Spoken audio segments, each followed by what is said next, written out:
नमस्कार। कथावाचन अंक 4 मंजूषा जोशी द्वारा। आज की कहानी का शीर्षक है आवाज़ें और इसकी लेखिका हैं पंखुड़ी सिन्हा। सुरभि माँ को चिट्ठी लिखने बैठी। चिट्ठी माँ को संबोधित थी, इसलिए उसके शुरू होने से पहले माँ का संबोधन आवश्यक था। यूँ बातचीत में सुरभि जब माँ को संबोधित करती थी तो सिर्फ माँ कहती थी। कहीं बाहर से आती थी तो जोर से माँ कहकर पुकारती और इतने जोर से पुकारने के कारण कई बार डांट भी सुनती थी। पर चिट्ठी लिखने में ऐसे जोर से पुकारकर माँ नहीं लिखा जा सकता। यह चिट्ठी लिखने की लाचारी थी, उसमें लिख कर कहना था। ऊपर से चिट्ठी को उपेक्षा थी कि उसमें लिखा जाए पूजनीय माँ। मेरी प्रिय माँ भी लिखा जा सकता था और सिर्फ मेरी माँ भी, लेकिन माँ के आगे और कोई विशेषण लगाने की सुरभि की इच्छा नहीं हुई। जैसे कि वह पुकारा करती थी, उसने सिर्फ माँ लिखा। अगली पंक्ति उसने बिना सोचे समझे वह लिखी जो बड़ी देर से उसके मन में भटक रही थी। अब उसने चिट्ठी को पढ़ने के लिए देखा। उसमें लिखा था, माँ तुम्हारी बड़ी याद आती है। सुरभि को यह लिखा हुआ बेकार लगा। यह तो माँ जानती ही है कि सुरभि को माँ की याद आती है। यह लिखने से पहले भी आ रही थी और लिखने के बाद भी आ रही है और लिखकर भेज देने के बाद भी आती रहेगी।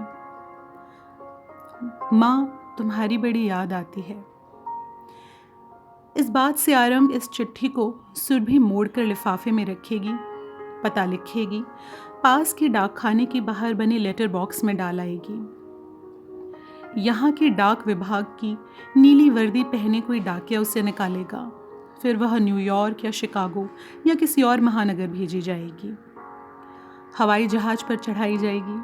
सागरों महासागरों से ऊपर से उड़ती हुई वह वहाँ पहुँचेगी जहाँ भूरी वर्दी वाला कोई डाकिया अपने भूरे झोले में डालकर उसे सुरभि की माँ को देने आएगा।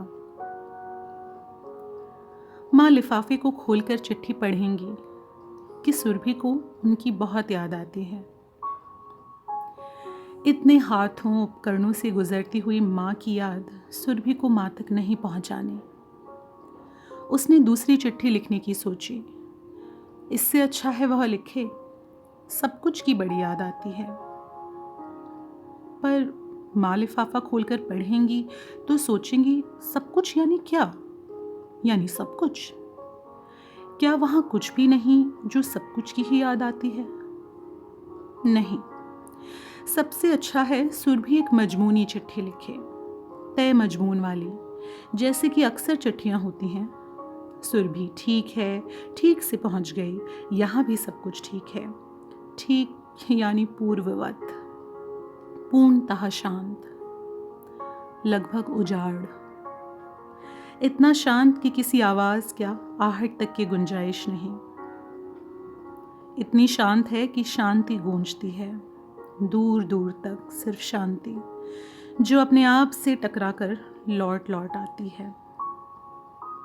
मजाल थी कि इंडिया में सुरभि कागज के 2 टुकड़ों के सामने कलम थामे इतनी देर शांत बैठी रह जाती। दीपक कब का पीछे आकर खड़ा हो गया होता, कागज में झांकता रहता। सुरभि खींच कर पीछे मुड़ती। क्या है? डपट कर पूछती। दीदी जी, सब्जी में कितनी मिर्च पड़ेगी? दीपक हुलस कर पूछता। अरे यार, जितनी कल पड़ी थी।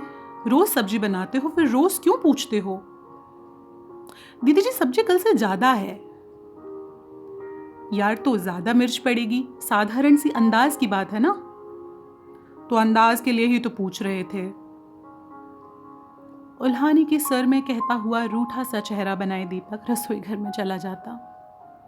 फिर सिर्फ उसे मनाने के लिए मिर्च का अंदाज करने सुरभि उसके पीछे पीछे रसोई घर में जाती। सुरभि, चिट्ठी पूरी हो गई? छत से उतरती हुई मां पूछती।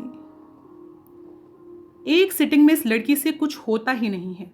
चिट्ठी पूरी हो गई होती तो मैं बाजार जा रही थी, डाल ही आती। सुरभि घूर कर दीपक को देखती। तुम्हारे कारण मुझे डांट पड़ी है। यह सुरभि के द्वारा इस तरह देखे जाने से दीपक खुद ही समझ जाता। वह होंठ दबाकर हंसता या ना हंसने की कोशिश जैसा कुछ करता, लेकिन उस वक्त सिर्फ उसे घूर कर सुरभि वापस अपनी अधूरी चिट्ठी के पास चली आती। बाहर बरामदे की धूप में, जहां सड़क से सभी कुछ दिखाई देता है, साइकिल पर दूध के डिब्बों की खड़कने की आवाजें आती थी। सुरभि उचक कर उन्हें देखती। उचक कर देखने में कई बार कोई दूसरा परिचित दिख जाता। सुरभि विनयवश उठकर गेट तक चली जाती, उन्हें अंदर बुलाती। सुरभि से मिलने वे लोग अंदर आकर बैठ जाते। दीपक को चाय के लिए कहने जाती। दीपक घोर नाराजगी के साथ ही सुरभि को देखता और कहता, एक और दाल, दूसरी ओर सब्जी चढ़ी है, चाय भला कैसे बनाऊं? सुरभि दोबारा कहती, दीपक जी चाय चढ़ाइए। उसमें निहित रहता कि सब्जी उतारो और चाय चढ़ाओ।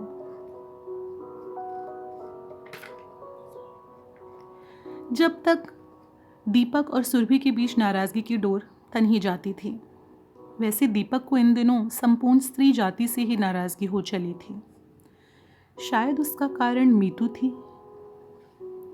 मीतू सामने वाले घर में रहती थी। सामने वाला घर जहां से दिन रात का आना जाना था। मीतू सुरभि से छोटी थी। बहुत पहले दोनों एक ही रिक्शे में स्कूल जाते थे। उन दिनों सुरभि 7वीं में थी। मीतू ने पहली क्लास में दाखिला लिया था, लेकिन पहली क्लास में पढ़ने वाली मीतू सुरभि के पीछे बड़ी हो गई थी। लोगों का कहना है कि उसने किसी से प्यार किया था। फिर क्या कैसे हुआ कोई नहीं जानता। एक दिन भर मीतू घर से बाहर रही थी और घर लौटकर उसने खुद को खत्म कर दिया था। इससे ज़्यादा कोई नहीं जान सका था। सुरभि जब आई थी तब उसे बताया गया था कि मीतू इज़ नो मोर। कुछ समय तक आसपास के सारे घरों में मातमी सन्नाटा छाया रहा। फिर धीरे धीरे कुछ अजनबी, कुछ जानी पहचानी आवाज़ों ने उसे भर दिया था। गली से निरंतर गुजरने वाले, घरों में ज़बरदस्ती घुसाने वाले, फेरी वाले, सुबह सवेरे ताज़ी सब्जी की टोकरी सिर पर लादे देहात से आए सब्जी वाले, जो सुबह की पहली बोनी का निवेदन लेकर साग के अत्यंत ताज़ा होने का प्रलोभन देकर घरों में सब्जियां दे ही जाते हैं। बंगाली तांत की साड़ी वाले, कश्मीरी शॉल वाले, जिनसे एक साड़ी या शॉल का मोलभाव कराने सहारा पड़ोस एकत्रित हो जाता था, जिन्हें सुरभि की माँ कई बार खींचकर अंदर नहीं बिठाती थी कि अभी समय नहीं है, और अगले दिन वे फिर हाजिर हो जाते थे। सुरभि इन सब आवाज़ों की, फेरी वालों की, पुकारों की शुक्रगुजार थी। इसलिए नहीं कि इन आवाज़ों ने मीतू के ना होने के सन्नाटे को भर दिया था। मीतू नहीं थी तो सन्नाटे में भी नहीं थी और इन आवाज़ों में भी नहीं थी। मीतू नहीं थी और उसके होने की रिक्तता थी। सुरभि शुक्रगुजार थी सिर्फ इन आवाज़ों की, इनके होने की। पड़ोस में छोटा सा एक प्राइवेट स्कूल था, जहाँ पर दोपहर शायद गणित की क्लास होती थी, जिसमें बच्चे ज़ोर ज़ोर से चिल्लाकर गिनती गिनते, एक से लेकर जब तक घंटी ना लग जाए वहाँ तक। शोर के मारे आदमी 10 मिनट दोपहर में आराम तक नहीं कर सकता। इतना ज़ोर से चिल्लाते हैं, चिल्लाने से क्या जल्दी याद हो जाता है? यह सुरभि की माँ का ही नहीं, आसपास के सभी लोगों की शिकायत थी। लेकिन गिनती हर दोपहर होती थी। सुरभि बड़े ध्यान से बाहर खड़ी होकर सुनती थी। सुरभि उन्हें देखकर मुस्कुराती, पर यह न कह पाती कि वह उनके यूं आते रहने की, आकर पूछते रहने की कितनी शुक्रगुजार थी। यहाँ उनमें से कोई नहीं आता। सुरभि जानती है कि इन सड़कों की, गलियों की, मोहल्लों की चुप्पी कितनी जानलेवा हो सकती है। सुरभि भले ही सुबह से शाम तक बैठी रहे, पर कोई आकर नहीं पूछेगा, दीदी जी सब्जी में कितनी मिर्च पड़ेगी। कोई पीछे खड़े होकर यह देखने की कोशिश नहीं करेगा कि कागज़ में सुरभि क्या लिख रही है। आंखें बंद कर सुरभि ने सुना। बच्चे अभी भी सांस रोके चिल्ला रहे होंगे, 4 4 44। निपट उजाड़ बियावान में सुरभि कागज़ के 2 टुकड़े फैलाए कलम थामे बैठी थी। एक पर लिखा था, माँ तुम्हारी बड़ी याद आती है। दूसरे पर लिखा था, माँ सब कुछ की बड़ी याद आती है। सुरभि ने दोनों कागज़ मोड़कर दराज में डाल दिए। चिट्ठी लिखने की कोशिश वह फिर कल दोबारा करेगी। धन्यवाद।